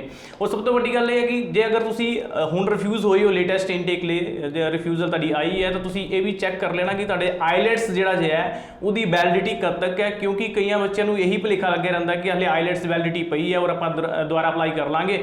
ਉਹਦੇ ਚੱਕਰ 'ਚ ਵੀ ਗੈਪ ਜਿਹੜਾ ਹੈ ਉਹ ਜ਼ਿਆਦਾ ਹੋ ਜਾਂਦਾ ਬੱਚੇ ਦਾ। ਜੇ ਅਗਰ ਤੁਸੀਂ ਆਈਲੈਟਸ ਚੈੱਕ ਕਰ ਲਓ ਕਰੋਗੇ ਤਾਂ ਤੁਹਾਨੂੰ ਇਹ ਵੀ ਕਲੀਅਰ ਹੋ ਜਾਏਗਾ ਕਿ ਵਾਕਿਆ ਹੀ ਅਗਰ ਵੈਲਿਡਿਟੀ ਪਈ ਆਈਲੈਟਸ ਦੀ ਤਾਂ ਤੁਸੀਂ ਦੁਬਾਰਾ ਅਪਲਾਈ ਕਰ ਸਕਦੇ ਹੋ। ਸਭ ਤੋਂ ਵੱਡੀ ਗੱਲ ਕਿ ਅਗਰ ਤੁਸੀਂ ਲੈਂਡਮਾਰਕ ਇਮੀਗ੍ਰੇਸ਼ਨ ਤੋਂ ਆਈਲੈਟਸ ਕਰਨਾ ਚਾਹੁੰਦੇ ਹੋ ਤਾਂ ਲੈਂਡਮਾਰਕ ਇਮੀਗ੍ਰੇਸ਼ਨ ਦਾ ਆਪਣਾ ਆਈਲੈਟਸ ਸੈਂਟਰ ਹੈਗਾ, ਤੁਸੀਂ ਉੱਥੇ ਆ ਕੇ ਵੀ ਆਪਣੀ ਆਈਲੈਟਸ ਜਿਹੜੀ ਹੈ ਕਰ ਸਕਦੇ ਹੋ। ਜਿਨ੍ਹਾਂ ਦੀ ਐਕਸਪਾਇਰ ਹੋਈ ਹੈ ਉਹ ਦੁਬਾਰਾ ਕਰ ਸਕਦੇ ਨੇ, ਜਿਨ੍ਹਾਂ ਨੇ ਨਵੀਂ ਆਈਲੈਟਸ ਕਰਨੀ ਹੈ ਉਹਨਾਂ ਸਟੂਡੈਂਟਸ ਨੂੰ ਇਹਦਾ ਮੋਸਟ ਵੈਲਕਮ ਕਰਦਾ ਲੈਂਡਮਾਰਕ। ਸਰ ਜਿਹੜੇ ਬੱਚਿਆਂ ਦੀ ਹੁਣ ਜਿਹੜੀ ਆਈਲੈਟਸ ਐਕਸਪਾਇਰ ਹੋਣੀ ਹੈ ਜਾਂ ਹੋ ਗਈ ਹੈ, ਉਹਨਾਂ ਬੱਚਿਆਂ ਨੂੰ ਕਿੰਨੀ ਦੇਰ ਦੇ ਅੰਦਰ ਅੰਦਰ ਅਪਲਾਈ ਕਰਨਾ ਚਾਹੀਦਾ? ਮੰਨ ਲਓ ਥੋੜਾ ਜਿਹਾ ਟਾਈਮ ਬਚਿਆ, ਅਗਰ ਮਹੀਨੇ ਦੀ ਆਈਲੈਟਸ ਬਚੀ ਹੈ, ਕਿਸੇ ਕੋਲ 2 ਮਹੀਨੇ ਬਚਿਆ ਤਾਂ ਉਹ ਕਿੰਨੀ ਕੁ ਦੇਰ ਤੋਂ ਪਹਿਲੇ ਅਪਲਾਈ ਕਰਦੇ ਨੇ? ਦੇਖੋ, ਅਗਰ ਬੱਚਿਆਂ ਦੀ ਆਈਲੈਟਸ ਪੈਂਡਿੰਗ ਨੂੰ ਸਮਾਂ ਘੱਟ ਰਹਿ ਗਿਆ ਵਾ, ਉਹ ਅਪਲਾਈ ਕਰ ਸਕਦੇ ਆ as soon as possible. But ਅਸੀਂ ਜਿੰਨੇ ਵੀ ਸਟੂਡੈਂਟ ਲੈਂਡਮਾਰਕ ਇਮੀਗ੍ਰੇਸ਼ਨ ਦੇ ਨਾਲ ਆਪਣੇ ਪ੍ਰੋਸੈਸ ਨੂੰ ਸਟਾਰਟ ਕਰ ਰਹੇ ਨੇ, ਸਟੱਡੀ ਵੀਜ਼ਾ ਪ੍ਰੋਸੈਸ ਨੂੰ, ਅਸੀਂ ਉਹਨਾਂ ਨੂੰ ਐਡਵਾਂਟੇਜ ਦੇ ਰਹੇ ਹਾਂ ਕਿ ਜਿਹੜੇ ਸਾਡੇ ਨਾਲ ਅਪਲਾਈ ਕਰਨਗੇ ਉਹਨਾਂ ਨੂੰ ਅਸੀਂ 1 ਮਹੀਨੇ ਦੀ ਐਜੂਕੇਸ਼ਨ ਜਿਹੜੀ ਕੋਚਿੰਗ ਹੈ ਆਈਲੈਟਸ ਦੀ ਬਿਲਕੁਲ ਮੁਫਤ ਦੇ ਰਹੇ ਹਾਂ। ਉਹਦੇ ਵਿੱਚ ਕੀ ਹੈ ਕਿ ਸਟੂਡੈਂਟ ਆਪਣੀ ਆਈਲੈਟਸ ਦੇ ਵੱਲ ਦੁਬਾਰਾ ਧਿਆਨ ਇਕਾਗਰ ਕਰਕੇ ਤੇ ਦੁਬਾਰਾ ਤੋਂ ਉਹਦਾ ਐਗਜ਼ਾਮ ਦੇ ਸਕਦਾ। ਅਸੀਂ ਉਹਦਾ ਐਗਜ਼ਾਮ ਵੀ ਬੁੱਕ ਕਰਾਂਗੇ, 1 ਮਹੀਨੇ ਦੀ ਫ੍ਰੀ ਕੋਚਿੰਗ ਵੀ ਦੇ ਰਹੇ ਹਾਂ ਉਹਨਾਂ ਨੂੰ ਜਿਹੜੇ ਲੈਂਡਮਾਰਕ ਤੋਂ ਆਪਣਾ ਸਟੱਡੀ ਵੀਜ਼ਾ ਪ੍ਰੋਸੈਸ ਕਰ ਰਹੇ ਨੇ। ਸੋ ਕਿਤੇ ਨਾ ਕਿਤੇ ਇਹ ਬੈਨੀਫਿਟ ਨਿਕਲ ਕੇ ਸਾਹਮਣੇ ਆਇਆ, ਕੋਈ ਲੈਂਡਮਾਰਕ ਇਮੀਗ੍ਰੇਸ਼ਨ ਦੇ ਕੋਲ ਜਿਹੜਾ ਅੱਜ ਆਈਲੈਟਸ ਦਾ ਇਨਫਰਾਸਟ੍ਰਕਚਰ ਹੈਗਾ ਉਹ ਤੁਸੀਂ ਕਿੱਥੇ ਵੀ ਕੰਪੇਅਰ ਨਹੀਂ ਕਰ ਪਾਓਗੇ, ਨਾ ਮੋਹਾਲੀ ਨਾ ਚੰਡੀਗੜ੍ਹ ਦੇ ਵਿੱਚ ਕੋਈ ਕੰਪੈਰੀਜ਼ਨ ਨਹੀਂ ਦਿਖੇਗਾ। ਉਹਨੂੰ ਦੇਖਣ ਦੇ ਲਈ ਸਿਰਫ ਮੇਰੀਆਂ ਗੱਲਾਂ ਬਹੁਤ ਨਹੀਂ ਹੋਣਗੀਆਂ, ਤੁਹਾਨੂੰ ਉਹਦੇ ਲਈ ਵਿਜ਼ਿਟ ਕਰਨਾ ਪੈਣਾ ਮੋਹਾਲੀ ਦੇ ਵਿੱਚ ਲੈਂਡਮਾਰਕ ਇਮੀਗ੍ਰੇਸ਼ਨ ਸੈਕਟਰ 74 ਦੇ ਵਿੱਚ, ਦੇਖਣ ਲਈ ਕਿ ਕਿਸ ਤਰ੍ਹਾਂ ਦਾ ਇਨਫਰਾ ਤਿਆਰ ਕੀਤਾ ਵਾ ਲੈਂਡਮਾਰਕ ਇਮੀਗ੍ਰੇਸ਼ਨ ਨੇ, ਕਿਸ ਤਰ੍ਹਾਂ ਦੇ ਕਲਾਸਰੂਮਸ ਤਿਆਰ ਕੀਤੇ ਆ, ਕਿਸ ਤਰ੍ਹਾਂ ਦਾ ਨਵੀਂ ਟੈਕਨੀਕਸ ਦੇ ਨਾਲ ਮਟੀਰੀਅਲ ਤਿਆਰ ਕੀਤਾ ਹੈ। ਸੋ ਸਟੂਡੈਂਟ ਅਗਰ ਸਾਡੇ ਕੋਲ ਕੋਈ ਨਹੀਂ ਵੀ ਅਪਲਾਈ ਕੀਤਾ ਹੈ ਤਾਂ ਵੀ ਆਈਲੈਟਸ ਕਰਨਾ ਚਾਹੁੰਦਾ, ਉਹਨਾਂ ਸਟੂਡੈਂਟਸ ਨੂੰ ਵੀ ਅਸੀਂ ਬਹੁਤ ਵੱਡੀ ਵੇਵਰ ਦੇ ਰਹੇ ਹਾਂ ਕਿ ਸਟੂਡੈਂਟ ਆਪਣੇ ਪਹਿਲੇ ਮਹੀਨੇ ਦੀ ਫੀਸ ਪੂਰੀ ਦੇ ਰਹੇ ਨੇ, ਦੂਸਰੇ ਮਹੀਨੇ ਦੀ ਫੀਸ ਦੇ ਉੱਤੇ 50% ਡਿਸਕਾਊਂਟ ਔਰ ਤੀਸਰਾ ਮਹੀਨਾ ਬਿਲਕੁਲ ਫ੍ਰੀ ਆਫ ਕਾਸਟ, ਮਤਲਬ ਤੁਸੀਂ ਸਿਰਫ ਆਪਣੀ ਮਟੀਰੀਅਲ ਕਾਸਟ ਪੇ ਕਰਨੀ ਹੈ ਔਰ ਬਿਲਕੁਲ ਫ੍ਰੀ ਆਫ ਕਾਸਟ ਤੁਸੀਂ ਲਾ ਸਕਦੇ ਹੋ। ਦੇਖਿਆ ਜਾਵੇ ਤਾਂ ਸਿਰਫ 1.5 ਮਹੀਨੇ ਦੇ ਪੈਸੇ ਦੇ ਵਿੱਚ ਤੁਸੀਂ 3 ਮਹੀਨੇ ਆਪਣੀ ਆਈਲੈਟਸ ਦੀ ਕੋਚਿੰਗ ਵਧੀਆ ਤਰੀਕੇ ਨਾਲ ਲੈ ਕੇ, ਅਸੀਂ ਰੀਸੈਂਟ ਆਈਲੈਟਸ ਸਕੋਰ ਆਪਣੇ ਜਿਹੜੇ ਰਿਜ਼ਲਟ ਆ ਬੱਚਿਆਂ ਦੇ ਉਹ ਸ਼ੇਅਰ ਕਰ ਦਿੱਤੇ ਨੇ ਸੋਸ਼ਲ ਮੀਡੀਆ ਪਲੇਟਫਾਰਮ ਦੇ ਉੱਤੇ। 7 each band, 7 band, not less than 6.5, ਬਹੁਤ ਚੰਗੇ ਰਿਜ਼ਲਟ ਬੱਚਿਆਂ ਦੇ ਆ ਰਹੇ ਨੇ। ਈਵਨ ਨਾਟ ਇਨ ਪਰਸਨ ਕਲਾਸਿਸ, ਅਸੀਂ ਰੀਸੈਂਟ ਆਪਣੇ ਜਿਹੜੇ ਰਿਜ਼ਲਟ ਸ਼ੇਅਰ ਕੀਤੇ ਸੋਸ਼ਲ ਮੀਡੀਆ ਤੇ, ਆਨਲਾਈਨ ਕਲਾਸਿਸ ਦੇ ਵੀ ਕੀਤੇ ਆ। ਜਿਹੜੇ ਬੱਚੇ ਅੱਜ ਜ਼ੂਮ ਦੇ ਜ਼ਰੀਏ ਸਾਡੇ ਨਾਲ ਆਨਲਾਈਨ ਕਲਾਸਿਸ ਲਗਾ ਰਹੇ ਨੇ, ਕਿਉਂਕਿ ਹਰ ਬੱਚੇ ਕੋਲ ਸੰਭਵ ਨਹੀਂ ਹੈ ਕਿ ਉਹ ਇਨ ਪਰਸਨ ਕਲਾਸ ਲਾ ਸਕੇ, ਕਿਉਂਕਿ ਕਈ ਵਰਕਿੰਗ ਪ੍ਰੋਫੈਸ਼ਨਲਸ ਵੀ ਹੁੰਦੇ ਨੇ। So you can go for the online classes as well. ਉਹਦੇ ਵੀ ਅਸੀਂ ਰਿਜ਼ਲਟ ਸ਼ੇਅਰ ਕੀਤੇ ਬੱਚਿਆਂ ਦੇ, ਔਰ ਜਿਹੜੇ ਬੈਂਡ ਹੈਗੇ ਨੇ 7 not less than 6.5 ਆਏ ਨੇ। ਸੋ ਇਹ ਡਿਪੈਂਡ ਕਰਦਾ ਕਿਉਂਕਿ ਸਾਡੇ ਕੋਲ ਜਿਹੜੇ ਟੀਚਰ ਹੈਗੇ ਨੇ ਲੈਂਡਮਾਰਕ ਇਮੀਗ੍ਰੇਸ਼ਨ ਦੇ ਕੋਲ, ਉਹ ਲੈਂਡਮਾਰਕ ਇਮੀਗ੍ਰੇਸ਼ਨ ਨਾਲ ਪਿਛਲੇ 8 ਸਾਲ ਤੋਂ ਜੁੜੇ ਹੋਏ ਨੇ ਔਰ ਬਹੁਤ ਵਧੀਆ ਰਿਜ਼ਲਟ ਜਿਹੜੇ ਆ ਉਹ ਲਗਾਤਾਰ ਆ ਰਹੇ ਨੇ। ਉਮੀਦ ਕਰਦਾ ਵਾਂ ਜੇ ਤੁਸੀਂ ਵੀ ਆਪਣੇ ਇੱਕ ਟਾਰਗੇਟ ਸੈੱਟ ਕਰਕੇ ਆਓਗੇ ਤਾਂ ਉਹ ਟਾਰਗੇਟ ਈਜ਼ੀਲੀ ਅਚੀਵ ਹੋਏਗਾ ਲੈਂਡਮਾਰਕ ਇਮੀਗ੍ਰੇਸ਼ਨ ਦੇ ਪੈਨਲ ਤੇ। ਸੋ ਬੇਚਿੰਤ ਹੋ ਕੇ ਤੁਸੀਂ ਇੱਕ ਵਾਰ ਡੈਮੋ ਜ਼ਰੂਰ ਲਓ ਆ ਕੇ, ਬਿਕੋਜ਼ ਡੈਮੋ ਦੀ ਕਾਸਟ ਕੋਈ ਨਹੀਂ ਹੈ, this is a free of cost demo. And even ਜਿਹੜੇ ਸਟੂਡੈਂਟ ਕਿਤੋਂ ਬਾਹਰੋਂ ਆਈਲੈਟਸ ਕਰਦੇ ਪਏ ਨੇ, ਮੈਂ ਉਹਨਾਂ ਨੂੰ ਵੀ ਇਨਵਾਈਟ ਕਰਦਾ ਵਾਂ ਉਹ ਲੈਂਡਮਾਰਕ ਇਮੀਗ੍ਰੇਸ਼ਨ ਦੇ ਵਿੱਚ ਆ ਕੇ ਆਪਣਾ ਮੌਕ ਟੈਸਟ ਜ਼ਰੂਰ ਦੇ ਸਕਦੇ ਆ, ਤਾਂ ਕਿ ਉਹਨਾਂ ਨੂੰ ਆਪਣੀ ਜਿਹੜੀ ਇੰਪਰੂਵਮੈਂਟ ਹੋ ਰਹੀ ਹੈ ਇੰਗਲਿਸ਼ ਦੀ ਚਾਰੋਂ ਮੋਡਿਊਲਸ ਦੇ ਵਿੱਚ, ਉਹ ਇੱਕ ਵਾਰੀ ਐਗਜ਼ਾਮ ਲੈਂਡਮਾਰਕ ਇਮੀਗ੍ਰੇਸ਼ਨ ਦੇ ਪੈਨਲ ਤੇ ਉੱਤੇ ਆ ਕੇ ਦੇਣ। ਕਿਉਂਕਿ ਜਦੋਂ ਅਸੀਂ ਇੱਕ ਜਗ੍ਹਾ ਦੇ ਉੱਤੇ ਆਈਲੈਟਸ ਨੂੰ ਕਰਦੇ ਹਾਂ, ਉੱਥੇ ਸਾਡਾ ਇੱਕ ਫੈਮਿਲੀਅਰ ਮਾਹੌਲ ਬਣ ਜਾਂਦਾ। ਸਪੋਜ਼ ਤੁਸੀਂ ਕਿਤੇ ਆਈਲੈਟਸ ਕਰ ਰਹੇ ਹੋ, ਤੁਹਾਡੇ ਟੀਚਰ ਵੀ ਉਹੀ ਨੇ ਜਿਹੜੇ ਤੁਹਾਨੂੰ ਰੋਜ਼ ਪੜ੍ਹਾ ਰਹੇ ਨੇ 1.5-2 ਮਹੀਨੇ ਤੋਂ, ਤੁਹਾਡੇ ਸਟੂਡੈਂਟ ਵੀ ਨਾਲ ਉਹੀ ਨੇ, ਇੱਕ ਫੈਮਿਲੀਅਰ ਮਾਹੌਲ ਬਣ ਗਿਆ। ਤੇ ਉੱਥੇ ਤੁਹਾਨੂੰ ਲੱਗਦਾ ਕਿ ਮੇਰੇ ਤਾਂ 7 ਬੈਂਡ ਆ ਰਹੇ, ਹੁਣ ਮੈਂ ਐਗਜ਼ਾਮ ਦੇਣ ਲਈ ਤਿਆਰ ਹਾਂ। ਜੇ ਤੁਸੀਂ ਆਪਣਾ ਰਿਐਲਿਟੀ ਚੈੱਕ ਕਰਨਾ ਚਾਹੁੰਦੇ ਹੋ ਸਕੋਰ ਦਾ, ਤਾਂ ਤੁਸੀਂ ਲੈਂਡਮਾਰਕ ਇਮੀਗ੍ਰੇਸ਼ਨ ਦੇ ਪੈਨਲ ਤੇ ਆਓ, ਤਾਂ ਕਿ ਤੁਹਾਨੂੰ ਇੱਥੇ ਆ ਕੇ ਆਪਣਾ ਰਿਐਲਿਟੀ ਦਾ ਪਤਾ ਲੱਗ ਸਕੇ ਕਿ ਤੁਹਾਡੀ ਇੰਪਰੂਵਮੈਂਟ ਕਿੰਨੀ ਐਕਚੁਅਲ 'ਚ ਹੋਈ ਹੈ। ਜੇ ਤੁਸੀਂ 2 ਮਹੀਨੇ ਦੀ ਕੋਚਿੰਗ 3 ਮਹੀਨੇ ਦੀ ਕੋਚਿੰਗ ਲੈ ਚੁੱਕੇ ਹੋ, ਜਿਹੜੇ ਲੈਂਡਮਾਰਕ ਇਮੀਗ੍ਰੇਸ਼ਨ ਦੇ ਸਟੂਡੈਂਟ ਆ, ਸਪੋਜ਼ ਜਿਹੜੇ ਸਟੂਡੈਂਟ ਪੜ੍ਹਦੇ ਪਏ ਨੇ, ਜਿਹੜਾ ਸਾਡਾ ਮਾਰਕ ਟੈਸਟ ਆ ਦੂਜੇ ਟੀਚਰਸ ਵੱਲੋਂ ਕੰਡਕਟ ਕੀਤਾ ਜਾਂਦਾ ਵਾ, ਤਾਂ ਕਿ ਅਸੀਂ ਆਪਣੇ ਸਟੂਡੈਂਟ ਦਾ ਵੀ ਰਿਐਲਿਟੀ ਚੈੱਕ ਕਰ ਸਕੀਏ ਕਿ ਉਹਨਾਂ ਦੀ ਜਿਹੜੀ ਇੰਪਰੂਵਮੈਂਟ ਹੈ, ਜੇ ਉਹਨਾਂ ਨੂੰ ਰੀਡਿੰਗ 'ਚ ਇੰਪਰੂਵਮੈਂਟ ਚਾਹੀਦੀ ਸੀ, ਰਾਈਟਿੰਗ 'ਚ ਇੰਪਰੂਵਮੈਂਟ ਚਾਹੀਦੀ ਸੀ, ਜਾਂ ਸਿਰਫ ਸਪੀਕਿੰਗ ਔਰ ਲਿਸਨਿੰਗ 'ਚ ਚਾਹੀਦੀ ਸੀ, ਕੀ ਉਹ ਇੰਪਰੂਵ ਹੋਏ, ਪਿਛਲੇ ਮਾਰਕ ਟੈਸਟ ਵਿੱਚ ਕੀ ਹੈ, ਹੁਣ ਕੀ ਹੈ। ਸੋ ਇੱਕ ਡਿਫਰੈਂਟ ਕੁਆਲਿਟੀ ਨਿਕਲ ਕੇ ਸਾਹਮਣੇ ਆਏਗੀ। ਇਸੇ ਦਾ ਕਾਰਨ ਹੈ ਅੱਜ ਸਟੂਡੈਂਟ ਜਿਹੜੇ ਹੈ 7 band, 7.5 band, not less than 6.5 SGS category ਦੇ ਵਿੱਚ ਆਪਣੇ ਪ੍ਰੋਫਾਈਲ ਨੂੰ ਬਣਾ ਕੇ ਨਿਕਲ ਰਹੇ ਨੇ, ਕਿਉਂਕਿ ਅੱਜ ਹਰ ਸਟੂਡੈਂਟ ਪੁਰਜ਼ੋਰ ਕੋਸ਼ਿਸ਼ ਕਰਦਾ ਹੈ ਕਿ ਉਹਦੀ ਜਿਹੜੀ ਪ੍ਰੋਫਾਈਲ ਹੋਵੇ ਉਹ SDS ਹੋਵੇ। ਤੁਹਾਡੇ ਅਕੈਡਮਿਕ ਮੈਟਰ ਨਹੀਂ ਕਰਦੇ ਕੈਨੇਡਾ ਜਾਣ ਵਾਸਤੇ SDS ਫਾਈਲ ਦੇ ਲਈ, ਇਹ ਚੀਜ਼ ਯਾਦ ਰੱਖਣਾ। ਜੇ ਤੁਹਾਡੇ ਅੱਜ ਅਕੈਡਮਿਕ 55% ਵੀ ਹੈਗੇ ਨੇ ਜਾਂ 50 ਤੋਂ ਉੱਪਰ ਹੈਗੇ ਨੇ, ਤੁਸੀਂ ਆਪਣੀ ਫਾਈਲ, ਤੁਸੀਂ ਇੱਛਾ ਜ਼ਾਹਿਰ ਕੀਤੀ ਹੈ ਕਿ ਤੁਸੀਂ SDS ਦੇ ਵਿੱਚ ਆਪਣੀ ਫਾਈਲ ਲਾਉਣਾ ਚਾਹੁੰਦੇ ਹੋ, ਤੇ ਉਹ ਲਵਾ ਸਕਦਾ ਸਿਰਫ ਤੁਹਾਡੀ ਬਿਹਤਰ ਆਈਲੈਟਸ ਕਰਕੇ। ਕਿਉਂਕਿ ਅੱਜ ਸਾਲ ਦੀ ਫੀਸ ਹਰ ਬੱਚਾ ਜਮ੍ਹਾਂ ਕਰਾਉਂਦਾ ਹੈ, GIC ਹਰ ਬੱਚਾ ਜਮ੍ਹਾਂ ਕਰਾਉਂਦਾ ਹੈ, ਬਟ ਹਰ ਬੱਚੇ ਦੇ 5.5 ਇੱਕ ਮੋਡਿਊਲ ਚੋਂ ਨਹੀਂ ਜਾਂ 6 ਈਚ ਹਰ ਇੱਕ ਦੇ ਨਹੀਂ ਆਉਂਦੇ ਹੈਗੇ, ਬਿਲਕੁਲ। ਕਈਆਂ ਦੇ ਘੱਟ ਰਹਿ ਜਾਂਦੇ, ਕਈਆਂ ਦੇ ਵੱਧ ਹੈ। ਸੋ ਅਗਰ SDS ਫਾਈਲ ਲਾਉਣਾ ਚਾਹੁੰਦੇ ਹੋ ਤਾਂ ਲੈਂਡਮਾਰਕ ਇਮੀਗ੍ਰੇਸ਼ਨ ਤੁਹਾਡੀ ਪੂਰੀ ਸਪੋਰਟ ਕਰੇਗਾ। ਜੀ ਬਿਲਕੁਲ, ਇਹ ਤਾਂ ਗੱਲ ਹੋ ਗਈ ਲੈਂਡਮਾਰਕ ਇਮੀਗ੍ਰੇਸ਼ਨ ਦੇ ਆਈਲੈਟਸ ਸੈਂਟਰ ਦੀ, ਆਈਲੈਟਸ ਜਿਹੜੇ ਬੱਚੇ ਇੱਥੋਂ ਕਰ ਰਹੇ ਆ ਉਹਨਾਂ ਦੀ। ਲੇਕਿਨ ਇੱਥੇ ਤੁਹਾਨੂੰ ਦੱਸ ਦਈਏ ਕਿ ਜਿਨ੍ਹਾਂ ਬੱਚਿਆਂ ਨੇ ਆਈਲੈਟਸ ਬਾਹਰੋਂ ਕੀਤੀ ਹੈ ਔਰ ਲੈਂਡਮਾਰਕ ਇਮੀਗ੍ਰੇਸ਼ਨ ਵਿੱਚ ਅਪਲਾਈ ਕਰਨਾ ਚਾਹੁੰਦੇ ਨੇ, ਉਹਨਾਂ ਦਾ ਮੋਸਟ ਵੈਲਕਮ ਹੈ। ਕਿਉਂਕਿ ਦੇਖੋ ਕਈ ਵਾਰ ਇਦਾਂ ਹੁੰਦਾ, ਤੁਸੀਂ ਦੇਖਦੇ ਹੋਣੇ ਆ ਰੂਟੀਨ ਦੇ ਵਿੱਚ ਕਿ ਬੱਚੇ ਦੇ ਆਈਲੈਟਸ ਦੇ 7 ਬੈਂਡ ਹੈਗੇ ਨੇ। ਹੁਣ ਜਿਹੜੇ ਬੱਚੇ ਪਾਸ ਆਊਟ ਹੋ ਕੇ ਨਿਕਲੇ ਨੇ +2 ਚ, ਉਹਨਾਂ ਦੇ ਉਹਨੇ ਅੱਛੇ ਜਿਹੜੇ ਪਾਸ ਆਊਟ ਸਕੋਰ ਵੀ ਆਏ ਨੇ ਔਰ ਆਈਲੈਟਸ ਵੀ ਅੱਛੇ ਬੈਂਡ ਆਏ ਨੇ।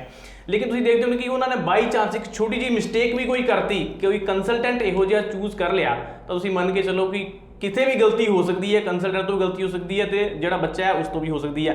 ਲੇਕਿਨ ਤੁਸੀਂ ਕੀ ਕਰਨਾ ਹੈ ਕਿ ਆਪਣੇ ਬਿਹਾਫ ਤੇ ਆਪਣੇ ਜਿਹੜੇ ਡਾਕੂਮੈਂਟੇਸ਼ਨ ਹੈ ਉਹ ਨਾਲ ਲੈ ਕੇ ਤੁਸੀਂ ਲੈਂਡਮਾਰਕ ਇਮੀਗ੍ਰੇਸ਼ਨ ਆਓ, ਅਸੈਸਮੈਂਟ ਕਰਾਓ।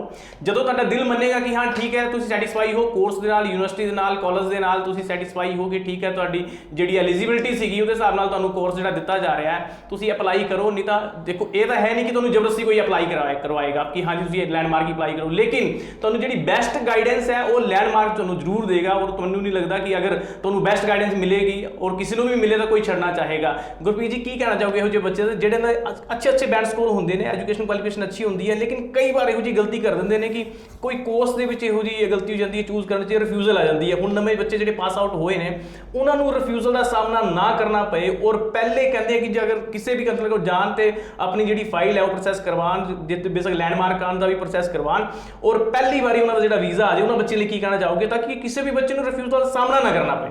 ਰਿੱਕੀ ਜੀ, ਇੱਕ ਤਾਂ ਸਭ ਤੋਂ ਪਹਿਲਾਂ ਜੇ ਰਿਫਿਊਜ਼ਲ ਦੀ ਦਰ ਨੂੰ ਘਟਾਉਣਾ ਚਾਹੁੰਦੇ ਹੋ, ਮੈਂ ਇਹ ਨਹੀਂ ਕਹਿੰਦਾ ਕਿ 100% ਵੀਜ਼ਾ ਆਉਂਦਾ ਹੈ ਜੀ। ਜੇ ਰਿਫਿਊਜ਼ਲ ਦੀ ਦਰ ਨੂੰ ਘਟਾਉਣਾ ਚਾਹੁੰਦੇ ਨੇ ਬੱਚੇ ਔਰ ਆਪਣੇ ਵੀਜ਼ਾ ਸਕਸੈਸ ਰੇਟ ਨੂੰ ਵਧਾਉਣਾ ਚਾਹੁੰਦੇ ਨੇ, ਪਹਿਲਾਂ ਹੀ ਗੱਲ ਤੇ ਆਪਣੇ ਪ੍ਰਾਈਵੇਟ ਕਾਲਜਾਂ ਦੇ ਉੱਤੇ ਕਾਟਾ ਮਾਰ ਦੇਣ। ਮਤਲਬ ਅਸੀਂ ਪ੍ਰਾਈਵੇਟ ਕਾਲਜ ਐਡਮਿਸ਼ਨ ਨਾ ਲੈਣ, ਸਰਕਾਰੀ ਕਾਲਜਾਂ ਦਾ ਰੁੱਖ ਕਰ ਲੈਣ। ਇਹਦੇ ਨਾਲ ਹੀ ਬਹੁਤ ਵੱਡੀ ਇੰਪਰੂਵਮੈਂਟ ਨਜ਼ਰ ਆ ਜਾਏਗੀ ਪੂਰੇ ਪੰਜਾਬ ਦੀ ਮਾਰਕੀਟ ਨਹੀਂ, ਪੂਰੇ ਇੰਡੀਆ ਦੀ ਮਾਰਕੀਟ ਦੇ ਵਿੱਚ ਵੀਜ਼ਾ ਸਕਸੈਸ ਰੇਟ ਵੱਧ ਜਾਏਗਾ।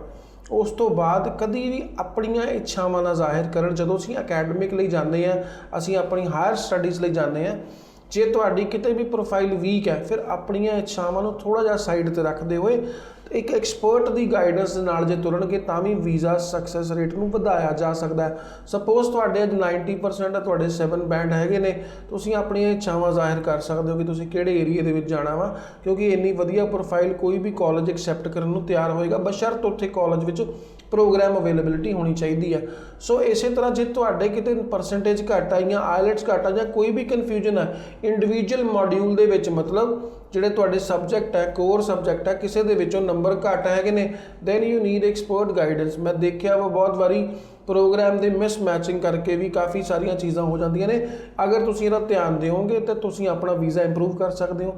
ਮੁੱਖ ਆਉਂਦਾ ਇੱਕ ਸਟੇਟਮੈਂਟ ਆਫ ਪਰਪਸ, SOP, ਆਪਣੀ SOP ਨੂੰ ਬਿਫੋਰ ਲੌਜਮੈਂਟ ਜ਼ਰੂਰ ਪੜ੍ਹੋ। ਅੱਜ ਮੈਂ ਦੇਖ ਰਿਹਾ ਮੇਰੇ ਕੋਲ ਵੀ ਬਹੁਤ ਸਾਰੇ ਸਟੂਡੈਂਟ ਡਾਇਰੈਕਟਲੀ ਮੀਟਅਪ ਕਰਦੇ ਨੇ, ਮੈਨੂੰ ਗੱਲਬਾਤ ਕਰਦੇ ਨੇ, ਮੈਂ ਦੇਖਦਾ ਵਾਂ ਉਹਨਾਂ ਨੇ ਆਪਣੀ ਫਾਈਲ ਲੌਜਮੈਂਟ ਤੋਂ ਪਹਿਲਾਂ SOP ਨਾ ਤਾਂ ਪੜ੍ਹੀ ਨਾ ਕੰਸਲਟੈਂਟ ਨੇ ਦਿੱਤੀ।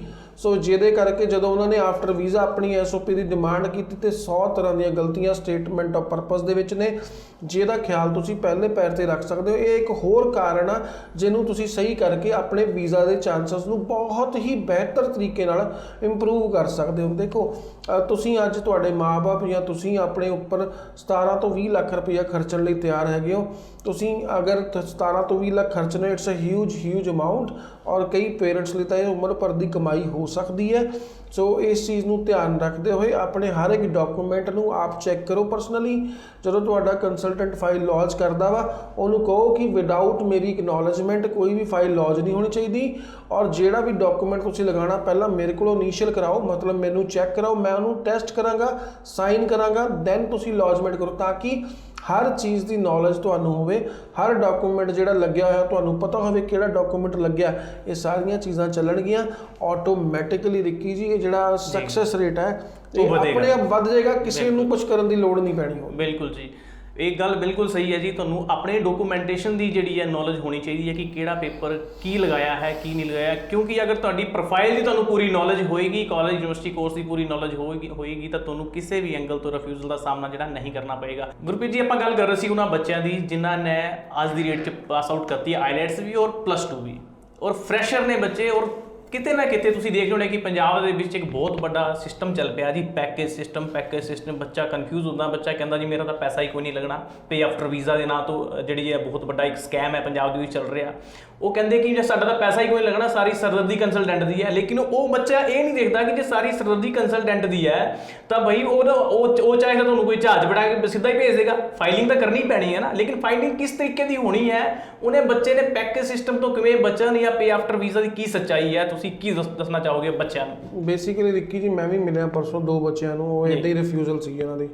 ਮੈਂ ਬੜੇ ਇਤਮਾਨਾਨ ਨਾਲ ਇੱਕ ਸਵਾਲ ਪੁੱਛਿਆ ਉਹਨਾਂ ਨੂੰ, ਮੈਂ ਜ਼ਿਆਦਾ ਤਾਂ ਨਹੀਂ ਇੱਥੇ ਟਿੱਪਣੀ ਕਰੂੰਗਾ ਕੁਛ, ਪਰ ਮੈਂ ਇੱਕ ਸਵਾਲ ਪੁੱਛਿਆ ਉਹਨਾਂ ਨੂੰ, ਮੈਂ ਸਾਰਿਆਂ ਨੂੰ ਪੁੱਛਣਾ ਚਾਹੁੰਦਾ।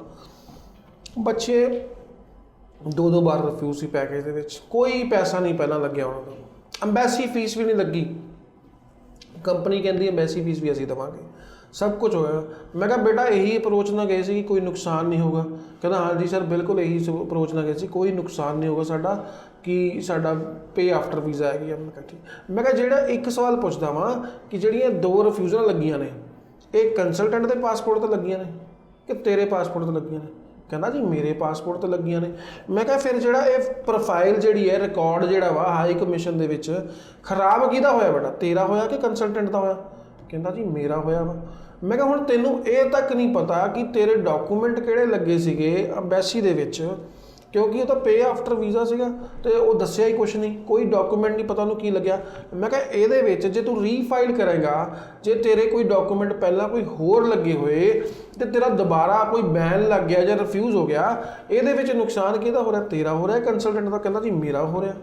ਤੇ ਮੈਂ ਕਿਹਾ ਇੰਨੇ ਸਾਰੇ ਨੁਕਸਾਨ ਹੋ ਗਏ, ਪਰ ਆਪਾਂ ਤਾਂ ਗਏ ਸੀਗੇ ਪੇ ਆਫਟਰ ਵੀਜ਼ਾ 'ਚ, ਨੁਕਸਾਨ ਨਹੀਂ ਹੋਊਗਾ। ਮੇਰੀ ਗੱਲ ਸਮਝੋ, ਇਹ 3 ਪੁਆਇੰਟ ਬਹੁਤ ਹੀ ਅਹਿਮ ਨੇ ਕਿ ਤੁਸੀਂ ਇਸੇ ਅਪਰੋਚ ਨਾਲ ਗਏ ਕਿ ਤੁਹਾਡਾ ਨੁਕਸਾਨ ਨਹੀਂ ਹੋਏਗਾ, ਪਰ ਤੁਹਾਡੇ ਸਾਹਮਣੇ ਤੁਹਾਡੇ 3 ਨੁਕਸਾਨ ਹੈਗੇ ਆ ਜਿਹੜੇ ਕਿ ਤੁਹਾਨੂੰ ਪਤਾ ਵੀ ਨਹੀਂ ਚੱਲਿਆ ਕਿ ਤੁਹਾਡੇ ਕਦੋਂ ਹੋ ਗਏ। ਸੋ ਇਹਨਾਂ ਚੀਜ਼ਾਂ ਤੋਂ ਬਾਹਰ ਨਿਕਲਣਾ। ਪਹਿਲੀ ਗੱਲ, ਜੇ ਤੁਹਾਡੇ ਵੀਜ਼ਾ ਦੀ ਕਾਸਟਿੰਗ 10 ਲੱਖ ਰੁਪਈਆ ਆ ਰਹੀ ਹੈ, ਉਹਦਾ ਤੁਸੀਂ 15 ਲੱਖ ਕਿਉਂ ਦੇਵੋ? ਮੈਨੂੰ ਸਮਝ ਨਹੀਂ ਆਉਂਦਾ। ਦੂਸਰੀ ਗੱਲ, ਬਿਲਕੁਲ ਰਿੱਕੀ ਜੀ ਨੇ ਸਹੀ ਕਿਹਾ ਕਿ ਕੋਈ ਵੀ ਫਾਈਲ ਹੈ, ਕਿਸੇ ਤਰ੍ਹਾਂ ਦੀ ਫਾਈਲ ਹੈ, ਅੰਬੈਸੀ ਤੋਂ ਹੋ ਕੇ ਹੀ ਗੁਜ਼ਰਨੀ ਹੈ। ਅੰਬੈਸੀ ਤੋਂ ਹੋ ਕੇ ਗੁਜ਼ਰਨੀ ਮਤਲਬ ਸਾਨੂੰ ਉਹਨਾਂ ਦੇ ਰੂਲ ਫੋਲੋ ਕਰਨੇ ਪੈਣਗੇ। ਰੂਲ ਫੋਲੋ ਕਰਨ ਚਾਹੁੰਦਾ ਕਿ ਮੈਂ ਸ਼ੁਰੂ 'ਚ ਗੱਲ ਕਹੀ ਸੀ ਰਿੱਕੀ ਜੀ ਕਿ ਸਰਕਾਰੀ ਕਾਲਜ ਦਾ ਜੇ ਸਟੂਡੈਂਟ ਰੁੱਖ ਕਰ ਲੈਣ ਤੇ ਪੈਕੇਜ ਦੇ ਉੱਤੇ ਬਹੁਤ ਵੱਡੀ ਲਗਾਮ ਹੈਗੀ, ਕਿਉਂਕਿ ਸਰਕਾਰੀ ਕਾਲਜ 'ਚ ਪੈਕੇਜ ਨਹੀਂ ਹੋ ਸਕਦਾ। ਸਰਕਾਰੀ ਕਾਲਜ ਦੇ ਵਿੱਚ ਬੱਚੇ ਅਪਲਾਈ ਕਰਨ, ਆਪਣੀ ਫੀਸ ਆਪਣੇ ਅਕਾਊਂਟ 'ਚੋਂ ਭੇਜਣ, ਕੋਈ ਨੁਕਸਾਨ ਨਹੀਂ ਹੈ। GIC ਆਪਣੇ ਅਕਾਊਂਟ 'ਚੋਂ ਭੇਜਣ, ਕੋਈ ਨੁਕਸਾਨ ਨਹੀਂ ਹੈ। ਜੇ ਕੋਈ ਪੈਸਾ ਬਾਹਰ ਜਾ ਰਿਹਾ, ਤੁਹਾਡੇ ਅਕਾਊਂਟ 'ਚ ਹੀ ਵਾਪਸ ਆਉਣਾ। ਅੱਜ ਜੇ ਤੁਹਾਡਾ ਵੀਜ਼ਾ ਰਿਫਿਊਜ਼ ਹੋ ਜਾਂਦਾ, ਮੰਨਦਾ ਵਾਂ ਕਿ ਤੁਹਾਡਾ 70-80 ਹਜ਼ਾਰ ਜਾਂ 1 ਲੱਖ ਰੁਪਏ ਦਾ ਨੁਕਸਾਨ ਹੋ ਜਾਂਦਾ ਵਾ, ਪਰ ਜਿਹੜੇ 3 ਨੁਕਸਾਨ ਮੈਂ ਪਹਿਲਾਂ ਗਿਣਾਏ ਆ, ਉਹਨਾਂ ਦੇ ਸਾਹਮਣੇ ਪੈਸਾ ਅਹਿਮੀਅਤ ਨਹੀਂ ਰੱਖ ਰਿਹਾ। ਜਿਹੜੇ 3 ਨੁਕਸਾਨ ਮੈਂ ਗਿਣਾਏ ਆ, ਉਹਨਾਂ ਦੇ ਸਾਹਮਣੇ ਪੈਸਾ ਵੈਲਿਊ ਨਹੀਂ ਰੱਖਦਾ ਪਿਆ। ਪੈਸੇ ਦਾ ਕੋਈ ਵੀ ਲੈਣ ਦੇਣ ਨਹੀਂ ਹੈ, ਉਹਦੇ ਵਿੱਚ ਪੈਸਾ ਵੈਲਿਊ 0 ਹੋ ਗਈ। ਅਗਰ ਤੁਹਾਡਾ ਪ੍ਰੋਫਾਈਲ ਹੀ ਖਰਾਬ ਹੋ ਗਿਆ, ਤੁਸੀਂ ਕਦੀ ਕੈਨੇਡਾ ਹੀ ਨਹੀਂ ਜਾ ਸਕਦੇ। ਸਪੋਜ਼ ਤੁਹਾਡੇ ਅਕਾਊਂਟ 'ਚ ਅੱਜ 50 ਲੱਖ ਆ ਗਿਆ ਕਿਤੋਂ, ਤੁਹਾਡਾ ਇੱਥੇ ਕਾਰੋਬਾਰ ਵਧੀਆ ਚੱਲ ਰਿਹਾ, ਪਰ ਤੁਹਾਨੂੰ ਪਤਾ ਤੁਸੀਂ ਅੱਗੇ ਕਦੀ ਕੈਨੇਡਾ ਹੀ ਨਹੀਂ ਜਾ ਸਕਦੇ, ਫਿਰ ਉਸ ਚੀਜ਼ ਦਾ ਕੀ ਕਰਨਾ ਹੈ? ਸੋ ਮੈਂ ਇਹੀ ਗਾਈਡ ਕਰੂੰਗਾ। ਅਵੇਅਰ ਹੋਣ ਦੀ ਗੱਲ ਹੈ, ਅਵੇਅਰਨੈਸ ਦੀ ਗੱਲ ਹੈ, ਅਵੇਅਰ ਹੋ ਜਾਓ। ਆਈ ਐਮ ਸ਼ੋਰ ਸਟੂਡੈਂਟ ਅੱਜ ਕੱਲ੍ਹ ਬਹੁਤ ਅਵੇਅਰ ਨੇ, ਚੰਗੇ ਕੰਸਲਟੈਂਟ ਬਹੁਤ ਵਧੀਆ ਪ੍ਰੋਗਰਾਮਸ ਕਰ ਰਹੇ ਨੇ ਹਰ ਵੱਖ-ਵੱਖ ਚੈਨਲਾਂ ਦੇ ਉੱਤੇ, ਔਰ ਸਟੂਡੈਂਟ ਨੇ ਇਹ ਆਪ ਜਜਮੈਂਟ ਕਰਨੀ ਹੈ। ਕੋਈ ਨਹੀਂ, ਮੇਰੇ ਕੋਲ ਇੱਕ ਸਟੂਡੈਂਟ ਬੈਠੇ ਪਰਸੋਂ, ਕਹਿੰਦੇ ਜੀ ਦੱਸੋ ਜੀ ਆ ਕਿਸੇ ਦੀ SOP 'ਚ ਕੀ ਗਲਤੀ ਹੈ? ਮੈਂ ਕਿਹਾ ਜੀ ਤੁਹਾਨੂੰ ਲੱਗਦਾ ਵਾ ਅਗਰ ਸੇਲਸ ਪੁਆਇੰਟ ਤੋਂ ਮੈਂ ਦੇਖਾਂ ਤਾਂ ਮੈਂ ਗਲਤੀ ਨਹੀਂ ਕੱਢੂੰਗਾ, ਮੈਂ ਤਾਂ ਕੱਢੂੰਗਾ ਹੀ। ਬਟ ਦੇਖੋ, ਸਭ ਤੋਂ ਪਹਿਲਾਂ SOP ਤੁਸੀਂ ਆਪ ਪੜ੍ਹਨੀ ਹੈ ਜੀ, ਆ ਤਰੀਕੇ ਨਾਲ ਪੜ੍ਹਨੀ ਹੈ, ਹਰ ਡਾਕੂਮੈਂਟੇਸ਼ਨ ਚੈੱਕ ਕਰਨਾ, ਸਰਕਾਰੀ ਕਾਲਜ ਦਾ ਰੁੱਖ ਕਰਨਾ, ਸਾਰੀਆਂ ਚੀਜ਼ਾਂ 'ਤੇ ਲਗਾਮ ਲੱਗ ਜਾਣੀ, ਕੋਈ ਦਿੱਕਤ ਵਾਲੀ ਗੱਲ ਨਹੀਂ। ਬਿਲਕੁਲ ਜੀ। ਅਗਰ ਤੁਸੀਂ ਵੀ ਲੈਂਡਮਾਰਕ ਇਮੀਗ੍ਰੇਸ਼ਨ ਦੇ ਆਫਿਸ 'ਚ ਆਉਣਾ ਚਾਹੁੰਦੇ ਹੋ, ਵਿਜ਼ਿਟ ਕਰਨਾ ਚਾਹੁੰਦੇ ਹੋ, ਤਾਂ ਕੋਸ਼ਿਸ਼ ਕਰਿਆ ਕਰੋ ਕਿ ਜਿਹੜੇ ਆਪਣੇ ਡਾਕੂਮੈਂਟ ਹੈ ਉਹ ਨਾਲ ਲੈ ਕੇ ਆਇਆ ਕਰੋ, ਤਾਂ ਕਿ ਤੁਹਾਡੀ ਜਿਹੜੀ ਅਸੈਸਮੈਂਟ ਹੈ, ਡਾਕੂਮੈਂਟੇਸ਼ਨ ਜਿਹੜੀ ਹੈ ਉਹ ਨਾਲ ਦੀ ਨਾਲ ਔਨ ਦੀ ਸਪੋਟ ਕੀਤੀ ਜਾ ਸਕੇ, ਔਰ ਤੁਹਾਨੂੰ ਸਹੀ ਸਲਾਹ ਜਿਹੜੀ ਉਹ ਦਿੱਤੀ ਜਾ ਸਕੇ। ਅਪਲਾਈ ਕਰਨਾ ਨਹੀਂ ਕਰਨਾ ਉਹ ਤੁਹਾਡਾ ਆਪਣਾ ਫਰਜ਼ ਹੈ, ਤੁਹਾਡਾ ਆਪਣਾ ਉਹ ਕੰਮ ਹੈ, ਲੇਕਿਨ ਫਿਰ ਵੀ ਆਪਾਂ ਕਹਿ ਸਕਦੇ ਹਾਂ ਕਿ ਜੇ ਤੁਸੀਂ ਸਹੀ ਡਾਕੂਮੈਂਟੇਸ਼ਨ ਕਰੋਗੇ ਔਰ ਸਹੀ ਕੰਸਲਟੈਂਟ ਕੋਲ ਅਪਲਾਈ ਕਰੋਗੇ ਤਾਂ ਤੁਹਾਨੂੰ ਜਿਹੜਾ ਰਿਫਿਊਜ਼ਲ ਦਾ ਸਾਹਮਣਾ ਨਹੀਂ ਕਰਨਾ ਪਏਗਾ, ਔਰ ਵੀਜ਼ਾ ਦੀ ਜਿਹੜੀ ਸਕਸੈਸ ਰੇਟ ਜਿਹੜਾ ਜਿਹਾ ਉਮੀਦ ਜਿਹੜੀ ਹੈ ਉਹ ਜ਼ਿਆਦਾ ਵੱਧ ਜਾਂਦੀ ਹੈ, ਕਿਉਂਕਿ ਐਕਸਪਰਟਾਈਜ਼ ਕਿਸੇ ਨਾ ਕਿਤੇ ਜਿਹੜੀ ਮਾਇਨੇ ਰੱਖਦਾ ਹੈ ਕਿ ਕੋਈ ਵੀ ਕੰਮ ਦੇ ਵਿੱਚ ਜਿਹੜਾ ਬੰਦਾ ਐਕਸਪਰਟ ਹੈ, ਤੁਸੀਂ ਮੰਨ ਕੇ ਚੱਲੋ ਕਿ ਜਿਹੜਾ ਬੰਦਾ ਜਿਸ ਕੰਮ 'ਚ ਐਕਸਪਰਟ ਹੋਏਗਾ ਉਹਦੀ ਜਿਹੜੀ ਐਕਸਪਰਟਾਈਜ਼ ਹੈ ਉਹਦੇ ਕੰਮ ਤੋਂ ਹੀ ਪਤਾ ਲੱਗਦੀ ਹੈ। ਔਰ ਜਿਹੜੇ ਵੀਜ਼ਾ ਆਏ ਹੁੰਦੇ ਨੇ ਰੂਟੀਨ ਦੇ ਵਿੱਚ ਆਉਂਦੇ ਨੇ, ਉਹਨਾਂ ਨੂੰ ਦੇਖ ਕੇ ਤੁਸੀਂ ਪਤਾ ਲਗਾ ਸਕਦੇ ਹੋ ਕਿ ਵਾਕਿਆ ਹੀ ਵੀਜ਼ਾ ਦਾ ਜਿਹੜਾ ਸਕਸੈਸ ਰੇਟ ਹੈ ਉਹ ਕੀ ਹੈ। ਗੁਰਪ੍ਰੀਤ ਜੀ, ਟਾਈਮ ਜਿਹੜਾ ਜਿਹਾ ਉਹ ਲਿਮਿਟਡ ਹੈਗਾ, ਲੇਕਿਨ ਫਿਰ ਵੀ ਮੈਂ ਜਾਂਦੇ ਤੁਹਾਨੂੰ ਮੈਸੇਜ ਲੈਣਾ ਚਾਹੂੰਗਾ ਕਿ ਉਹ ਬੱਚੇ ਪੈਕੇਜ ਔਰ ਪ੍ਰਾਈਵੇਟ ਕਾਲਜ ਤੋਂ ਨਾ ਜਿਹੜੇ ਅਪਲਾਈ ਕਰਨ ਔਰ ਪੈਕੇਜ ਸਿਸਟਮ ਨਾ ਬਚਣ, ਉਹਨਾਂ ਬੱਚਿਆਂ ਲਈ ਕੀ ਕਹਿਣਾ ਚਾਹੋਗੇ? ਅੱਜ ਅਸੀਂ ਘਰੋਂ ਨਿਕਲਦੇ ਹਾਂ, ਚਾਹੇ ਛੋਟੀ ਮੋਟੀ ਚੀਜ਼ ਲੈਣ ਨਿਕਲਦੇ ਹੀ ਸੋਚਦੇ ਕਿ ਸਭ ਤੋਂ ਵਧੀਆ ਕਿੱਥੋਂ ਮਿਲੂਗੀ, ਚਾਹੇ ਅਸੀਂ 4 ਪੈਸੇ ਉਹਦੇ ਲਈ ਐਕਸਟਰਾ ਖਰਚਦੇ ਹਾਂ। ਅੱਜ ਕਈ ਚੀਜ਼ਾਂ ਮਾਰਕੀਟ 'ਚ ਇੱਦਾਂ ਦੀਆਂ ਜਿਹੜੀਆਂ ਰੋਡ ਸਾਈਡ ਦੇ ਉੱਤੇ ਖੜ੍ਹ ਕੇ ਅਸੀਂ ਖਾ ਪੀ ਲਈਏ ਤੇ ਸਾਡਾ ਸ਼ਾਇਦ 100-150 ਰੁਪਏ ਲੱਗਦਾ, ਉਹੀ ਮਾਲ ਦੇ ਵਿੱਚ ਜਾਂਦੇ ਹਾਂ ਤਾਂ 600 ਰੁਪਏ ਦਿੰਦੇ ਅਸੀਂ। ਸੋ ਇਸੇ ਚੀਜ਼ ਲਈ ਕਿ ਉਹ ਵਧੀਆ ਹੋਊਗੀ, ਸਾਡੇ ਸਿਹਤ ਨੂੰ ਖਰਾਬ ਨਹੀਂ ਕਰੂਗੀ, ਮਿੱਟੀ ਨਹੀਂ ਪਈ ਹੋਊਗੀ, ਡਸਟ ਨਹੀਂ ਹੋਊਗੀ, ਵਧੀਆ ਹੋਊਗਾ ਚੀਜ਼ ਔਰ ਅਸੀਂ ਤੰਦਰੁਸਤ ਰਹਾਂਗੇ, ਉਹਦੇ ਲਈ ਅਸੀਂ 4 ਪੈਸੇ ਜ਼ਿਆਦਾ ਖਰਚਦੇ। ਸੋ ਹਰ ਚੀਜ਼ ਆਪਣੀ ਆਪਣੀ ਜਗ੍ਹਾ 'ਤੇ ਮਾਇਨੇ ਰੱਖਦੀ ਹੈ। ਐਂਡ ਆਈ ਐਮ ਸ਼ੋਰ ਜੇ ਤੁਸੀਂ ਅੱਗੇ ਵਧਣਾ ਚਾਹੁੰਦੇ ਹੋ, ਤੁਹਾਨੂੰ ਇੱਕ ਕੰਸਲਟੈਂਟ ਤੋਂ ਵੀ ਉੱਪਰ ਹਟ ਕੇ, ਕੰਸਲਟੈਂਟ ਤੋਂ ਵੀ ਇੱਕ ਸਟੈਪ ਉੱਪਰ ਜਾ ਕੇ ਤੁਹਾਨੂੰ ਕਰੀਅਰ ਕਾਉਂਸਲਰ ਦੀ ਲੋੜ ਹੈ, ਜਿਹੜਾ ਤੁਹਾਡਾ ਕਰੀਅਰ ਬਿਹਤਰ ਬਣਾ ਸਕਦਾ। ਸੋ ਇਹ ਚੀਜ਼ ਦਾ ਧਿਆਨ ਰੱਖੋ ਜੀ। ਬਿਲਕੁਲ ਜੀ। ਆਓ ਆਪਾਂ ਜਾਂਦੇ ਜਿਹੜੇ ਉਹਨਾਂ ਬੱਚੇ ਦੇ ਨਾਲ ਮਿਲਦੇ ਹਾਂ, ਗੱਲਬਾਤ ਤੁਹਾਡੀ ਕਰਾਉਂਦੇ ਹਾਂ ਜਿਨ੍ਹਾਂ ਦੇ ਹੁਣੇ ਰੀਸੈਂਟਲੀ ਵੀਜ਼ਾ ਆਏ ਨੇ ਔਰ ਜਿਨ੍ਹਾਂ ਨੇ ਹੁਣ ਫਲਾਈ ਕਰਨਾ ਹੈ। ਆਓ ਆਪਾਂ ਗੱਲਬਾਤ ਕਰਦੇ ਹਾਂ ਉਹਨਾਂ ਬੱਚਿਆਂ ਦੇ ਨਾਲ। ਸਤਿ ਸ਼੍ਰੀ ਅਕਾਲ ਜੀ ਸਾਰਿਆਂ ਨੂੰ। ਅੱਜ ਸਾਡੇ ਨਾਲ ਨੇ ਜਸਪ੍ਰੀਤ ਕੌਰ ਬਰਨਾਲਾ ਤੋਂ, ਜਿਨ੍ਹਾਂ ਦਾ ਅੱਜ ਵੀਜ਼ਾ ਸਟੈਂਪ ਹੋ ਕੇ ਆ ਚੁੱਕਿਆ। ਸਭ ਤੋਂ ਪਹਿਲਾਂ ਇਹਨਾਂ ਨੂੰ ਵੀਜ਼ਾ ਹੈਂਡ ਓਵਰ ਕਰਦੇ ਹਾਂ। ਕੰਗ੍ਰੈਚੁਲੇਸ਼ਨਸ। Thank you. ਜਸਪ੍ਰੀਤ, ਕਿਵੇਂ ਲੱਗ ਰਿਹਾ ਤੁਹਾਡਾ ਵੀਜ਼ਾ ਆ ਗਿਆ? ਮੈਨੂੰ ਬਹੁਤ ਜ਼ਿਆਦਾ ਖੁਸ਼ੀ ਆ ਤੇ ਮੈਂ ਲੈਂਡਮਾਰਕ ਇਮੀਗ੍ਰੇਸ਼ਨ ਨੂੰ ਬਹੁਤ ਥੈਂਕ ਯੂ ਕਰਦੀ ਹਾਂ। ਐਂਡ ਮੈਂ ਫਸਟ ਟਾਈਮ ਇੱਥੇ ਵਿਜ਼ਿਟ ਕੀਤਾ ਸੀ, ਇਹਨਾਂ ਦੀ ਸਰਵਿਸ ਬਹੁਤ ਵਧੀਆ ਲੱਗੀ। ਮੈਂ ਸਾਰਿਆਂ ਨੂੰ ਇਹ ਰეკਮੈਂਡ ਕਰਦੀ ਹਾਂ ਤੁਸੀਂ ਆਓ ਤੇ ਆਪਣੀ ਵੀਜ਼ਾ ਲਗਵਾਓ। ਓਕੇ, ਲੈਂਡਮਾਰਕ ਦਾ ਜਸਪ੍ਰੀਤ ਕਿਵੇਂ ਪਤਾ ਚੱਲਿਆ ਸੀ ਤੁਹਾਨੂੰ? ਐਕਚੁਅਲੀ ਮੈਮ ਰਿਲੇਟਿਵਸ ਦੇ ਆਏ ਸੀਗੇ, ਇੱਥੇ ਵਿਜ਼ਿਟ ਕੀਤਾ ਸੀਗਾ ਤੇ ਉਹਨਾਂ ਨੇ ਮੈਨੂੰ ਰეკਮੈਂਡ ਕੀਤਾ ਕਿ ਤੁਸੀਂ ਉੱਥੇ ਜਾਓ, ਆਪਣੀ ਫਾਈਲ ਲਗਵਾਓ। ਓਕੇ, ਤੇ ਇੰਡੀਆ ਦੀ ਪ੍ਰੋਫਾਈਲ ਕੀ ਹੈ? ਸਟੱਡੀ ਕੀ ਸੀ ਤੁਹਾਡੀ ਇੰਡੀਆ ਦੀ? ਮੈਮ ਮੈਂ ਗ੍ਰੈਜੂਏਟ ਹਾਂ, ਮਤਲਬ BA ਕੀਤੀ ਹੋਈ ਆ ਸਿੰਪਲ ਆਰਟਸ ਦੇ ਨਾਲ। ਮੇਰੇ ਕੋਲ ਇਕਨੋਮਿਕਸ ਸਬਜੈਕਟ ਸੀ, ਜਿਸ ਦੇ ਬੇਸ ਤੇ ਮੈਨੂੰ PG ਪ੍ਰੋਗਰਾਮ ਮਿਲਿਆ ਸੂ ਕਾਲਜ ਦੇ ਵਿੱਚ, ਗਲੋਬਲ ਬਿਜ਼ਨਸ ਮੈਨੇਜਮੈਂਟ। ਓਕੇ, ਤੇ ਹੁਣ ਤੁਸੀਂ ਪੋਸਟ ਗ੍ਰੈਜੂਏਸ਼ਨ ਲਈ ਜਾ ਰਹੇ ਹੋ? ਹਾਂਜੀ। ਕਿਹੜੇ ਕਾਲਜ? ਮੈਮ ਸੂ ਕਾਲਜ ਬਰੈਂਪਟਨ ਕੈਂਪਸ। ਓਕੇ, ਸੂ ਕਾਲਜ। ਤੇ ਤੁਹਾਡੇ ਆਈਐਲਟੀਐਸ ਸਕੋਰ ਕੀ ਸੀ? ਮੈਮ 6 ਏਜ ਸੀ। 6 ਏਜ। ਹਾਂਜੀ। ਓਕੇ, ਜਿਹੜੇ ਸਾਡੇ ਵਿਊਅਰਸ ਦੇਖ ਰਹੇ ਨੇ ਉਹਨਾਂ ਨੂੰ ਕੀ ਕਹਿਣਾ ਚਾਹੁੰਦੇ ਹੋ ਤੁਸੀਂ? ਸਾਰਿਆਂ ਨੂੰ ਮੈਂ ਤਾਂ ਇਹ ਰეკਮੈਂਡ ਕਰਦੀ ਹਾਂ ਕਿ ਤੁਸੀਂ ਆਓ ਇੱਥੇ ਤੇ ਆਪਣੀ ਫਾਈਲ ਲਗਵਾਓ। ਮੈਨੂੰ ਸਰਵਿਸ ਬਹੁਤ ਵਧੀਆ ਲੱਗੀ, ਤੁਹਾਨੂੰ ਵੀ ਬਹੁਤ ਵਧੀਆ ਲੱਗੀ। ਜਿਵੇਂ ਜਸਪ੍ਰੀਤ ਨੇ ਦੱਸਿਆ ਕਿ ਉਹਨਾਂ ਨੂੰ ਸਾਰੀ ਸਰਵਿਸਿਜ਼ ਜੋ ਵੀ ਉਹਨਾਂ ਦੇ ਡਾਊਟ ਸੀਗੇ ਸਭ ਕਲੀਅਰ ਹੋਏ, ਸਭ ਕੁਝ ਵਧੀਆ ਲੱਗਿਆ। ਉਹਨਾਂ ਨੇ ਸਾਡੀ ਬ੍ਰਾਂਚ ਵਿਜ਼ਿਟ ਕੀਤਾ ਤੇ ਅੱਜ ਉਹਨਾਂ ਦਾ ਵੀਜ਼ਾ ਉਹਨਾਂ ਦੇ ਹੱਥ 'ਚ ਹੈ। ਅਗਰ ਤੁਸੀਂ ਵੀ ਚਾਹੁੰਦੇ ਹੋ ਕਿ ਤੁਹਾਡਾ ਬਾਹਰ ਜਾਣ ਦਾ ਸੁਪਨਾ ਪੂਰਾ ਹੋਵੇ ਤਾਂ ਸਾਡੀ ਕਿਸੇ ਵੀ ਲੈਂਡਮਾਰਕ ਬ੍ਰਾਂਚ ਤੁਸੀਂ ਵਿਜ਼ਿਟ ਕਰ ਸਕਦੇ ਹੋ। ਸਾਡੀਆਂ ਅਲੱਗ-ਅਲੱਗ ਬ੍ਰਾਂਚਿਸ ਨੇ, ਅੰਮ੍ਰਿਤਸਰ, ਲੁਧਿਆਣਾ, ਜਲੰਧਰ, ਬਠਿੰਡਾ, ਮੋਹਾਲੀ 'ਚ ਸਾਡਾ ਹੈੱਡ ਆਫਿਸ ਹੈ ਤੇ ਮੋਗਾ 'ਚ ਵੀ ਸਾਡੀ ਇੱਕ ਬ੍ਰਾਂਚ ਹੈ, ਚੰਡੀਗੜ੍ਹ 'ਚ ਵੀ ਸਾਡੀ ਬ੍ਰਾਂਚ ਹੈ। ਤੁਸੀਂ ਕਿਸੇ ਵੀ ਨਜ਼ਦੀਕੀ ਬ੍ਰਾਂਚ ਵਿਜ਼ਿਟ ਕਰੋ ਤੇ ਆਪਣੇ ਬਾਹਰ ਜਾਣ ਦੇ ਸੁਪਨੇ ਨੂੰ ਪੂਰਾ ਕਰੋ। Thank you. ਸਤਿ ਸ਼੍ਰੀ ਅਕਾਲ ਜੀ ਸਾਰਿਆਂ ਨੂੰ। ਅੱਜ ਸਾਡੇ ਨਾਲ ਨੇ ਸੁਖਪ੍ਰੀਤ ਸਿੰਘ, ਪਟਿਆਲਾ ਤੋਂ ਬਿਲੋਂਗ ਕਰਦੇ ਨੇ, ਜੋ ਵੀਜ਼ਾ ਪਾਸਪੋਰਟ ਲੈਣ ਲਈ ਸਾਡੇ ਮੋਹਾਲੀ ਆਫਿਸ ਪਹੁੰਚ ਚੁੱਕੇ ਨੇ। ਸਭ ਤੋਂ ਪਹਿਲਾਂ ਇਹਨਾਂ ਨੂੰ ਵੀਜ਼ਾ ਹੈਂਡ ਓਵਰ ਕਰਦੇ ਹਾਂ। ਕੰਗ੍ਰੈਚੁਲੇਸ਼ਨਸ। Thank you. ਸੁਖਪ੍ਰੀਤ, ਕਿਵੇਂ ਲੱਗ ਰਿਹਾ ਵੀਜ਼ਾ ਲੈ ਕੇ? ਬਹੁਤ ਚੰਗਾ ਲੱਗ ਰਿਹਾ ਜੀ ਤੇ ਕਾਫੀ ਵਧੀਆ ਸਰਵਿਸ ਸੀਗੀ। ਮਿਸ਼ੂ ਮੈਮ ਨੇ ਕੰਸਲਟ ਕਰਿਆ ਜੀ ਮੈਨੂੰ ਤੇ ਤਨੂਜਾ ਮੈਮ ਨੇ ਮੇਰਾ ਫਾਈਲਿੰਗ ਦਾ ਕੰਮ ਕਰਿਆ ਸੀਗਾ ਤੇ ਮੈਂ ਪਾਸਪੋਰਟ ਮੈਨੂੰ ਹੈਂਡ ਓਵਰ ਕਰਿਆ ਮੈਮ ਨੇ। ਕਾਫੀ ਵਧੀਆ ਸਰਵਿਸ ਹੈ ਲੈਂਡਮਾਰਕ ਦੀ ਤੇ ਮੈਂ ਸਭ ਨੂੰ ਰਿਕਮੈਂਡ ਕਰਾਂਗਾ ਕਿ ਇਹਨਾਂ ਕੋਲ ਆਓ। ਬਹੁਤ ਸਮੂਥ ਤੇ ਫਾਸਟ ਸਰਵਿਸ ਹੈ, ਵਧੀਆ ਰਿਸਪੌਂਡ ਕਰਦਾ ਸਾਰਾ ਸਟਾਫ ਤੇ ਓਵਰਆਲ 10 ਆਊਟ ਆਫ 10 ਤੇ ਬਹੁਤ ਵਧੀਆ ਲੱਗਿਆ। ਮੈਂ ਮੈਮ ਨੂੰ ਥੈਂਕਸ ਕਰਨਾ ਚਾਹੂੰਗਾ ਕਿ ਜਿੱਦਾਂ ਇਹਨਾਂ ਨੇ ਬਹੁਤ ਚੰਗੀ ਸਰਵਿਸ ਦਿੱਤੀ ਸਾਨੂੰ। ਸੁਖਪ੍ਰੀਤ, ਕਿਵੇਂ ਪਤਾ ਲੱਗਿਆ ਸੀ ਲੈਂਡਮਾਰਕ ਦਾ ਤੁਹਾਨੂੰ? ਲੈਂਡਮਾਰਕ ਦਾ ਮੈਮ ਸਾਰੇ ਜਿਵੇਂ ਫਰੈਂਡ ਸਰਕਲ 'ਚ ਸਾਡੇ ਹੁੰਦੇ ਸੀਗੇ, ਗੱਲਾਂ ਕਰਦੇ ਸੀ ਕਿ ਲੈਂਡਮਾਰਕ ਹੈ ਜੀ ਕੋਈ ਵੀ, ਉੱਥੋਂ ਵਧੀਆ ਰਿਸਪੌਂਸ ਆਉਂਦਾ ਹੈ ਸਾਰਾ। ਕਿ ਇੱਕ ਦੋ ਪਹਿਲੇ ਮੇਰਾ ਫਰੈਂਡ ਉਹਨਾਂ ਦੀ ਵੀ ਜੀ ਇੱਥੋਂ ਹੀ ਲਗਵਾਈ ਸੀਗੀ ਉਹਨਾਂ ਨੇ, ਤਾਂ ਫਿਰ ਉਹਨਾਂ ਦਾ ਸੁਣਾ ਕੇ ਤੁਹਾਡੇ ਕੋਲ ਪਹੁੰਚੇ।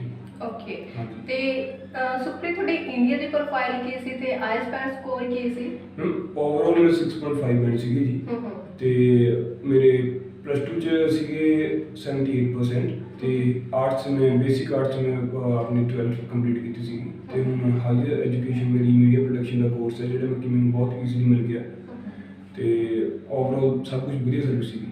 ਓਕੇ, ਤੇ ਹੁਣ ਕਿਹੜੇ ਕਾਲਜ ਔਰ ਕੋਰਸ ਦੇ ਵਿੱਚ ਤੁਸੀਂ ਜਾ ਰਹੇ ਹੋ? ਮੇਰਾ ਮੀਡੀਆ ਪ੍ਰੋਡਕਸ਼ਨ ਕੋਰਸ ਹੈ ਜੀ 2 ਇਅਰਸ ਡਿਪਲੋਮਾ ਤੇ ਸਸਕੈਚੁਅਨ ਪੋਲੀਟੈਕਨਿਕ ਸਸਕੈਚੁਅਨ ਕੈਂਪਸ ਹੈ। ਓਕੇ, ਤੇ ਕਦੋਂ ਜਾ ਰਹੇ ਹੋ ਹੁਣ ਤੁਸੀਂ? ਦੇਖੋ ਜੀ ਹੈ ਥੋੜੀ ਜਿਹੀ ਫਲਾਈਟ ਦੀ ਦਿੱਕਤ ਚੱਲ ਰਹੀ ਹੈ, ਬਾਕੀ ਜਿਵੇਂ ਫਲਾਈਟ ਮਿਲਦੀ ਹੈ ਸਭ ਤੋਂ ਪਹਿਲਾਂ ਫਲਾਈਟ ਮਿਲੂਗੀ ਜਿਹੜੀ ਉਸ 'ਚ ਚਲੇ ਜਾਵਾਂਗੇ। ਠੀਕ ਹੈ, ਜਿਵੇਂ ਸੁਖਪ੍ਰੀਤ ਨੇ ਦੱਸਿਆ ਕਿ ਉਹਨਾਂ ਨੂੰ ਉਹਨਾਂ ਦੇ ਫਰੈਂਡ ਸਰਕਲ ਤੋਂ ਉਹਨਾਂ ਨੂੰ ਲੈਂਡਮਾਰਕ ਦਾ ਪਤਾ ਲੱਗਿਆ ਸੀ ਸੋਸ਼ਲ ਮੀਡੀਆ ਦੇ ਥਰੂ, ਤੇ ਅੱਜ ਉਹਨਾਂ ਦਾ ਵੀਜ਼ਾ ਉਹਨਾਂ ਦੇ ਹੱਥ 'ਚ ਹੈ। ਮਤਲਬ ਕਿ ਉਹਨਾਂ ਨੂੰ ਸਾਰੀਆਂ ਜੋ ਸਰਵਿਸਿਜ਼ ਸੀ ਬਹੁਤ ਵਧੀਆ ਲੱਗੀਆਂ, ਉਹਨਾਂ ਦੇ ਜੋ ਵੀ ਡਾਊਟ ਸੀ ਲੈਂਡਮਾਰਕ ਨੇ ਕਲੀਅਰ ਕੀਤੇ ਤੇ ਫਿਰ ਉਹਨਾਂ ਨੇ ਅੱਗੇ ਆਪਣਾ ਫਾਈਲ ਦਾ ਪ੍ਰੋਸੈਸ ਸਟਾਰਟ ਕੀਤਾ। ਅਗਰ ਤੁਸੀਂ ਵੀ ਚਾਹੁੰਦੇ ਹੋ ਕਿ ਤੁਹਾਡਾ ਵੀ ਵੀਜ਼ਾ ਜਲਦੀ ਤੇ ਕਿਸੇ ਮੁਸ਼ਕਿਲ ਤੋਂ ਬਿਨਾਂ ਤੁਹਾਡੇ ਹੱਥ 'ਚ ਹੋਵੇ ਤਾਂ ਤੁਸੀਂ ਇੱਕ ਵਾਰ ਜ਼ਰੂਰ ਸਾਡੇ ਲੈਂਡਮਾਰਕ ਇਮੀਗ੍ਰੇਸ਼ਨ ਬ੍ਰਾਂਚ ਵਿਜ਼ਿਟ ਕਰੋ।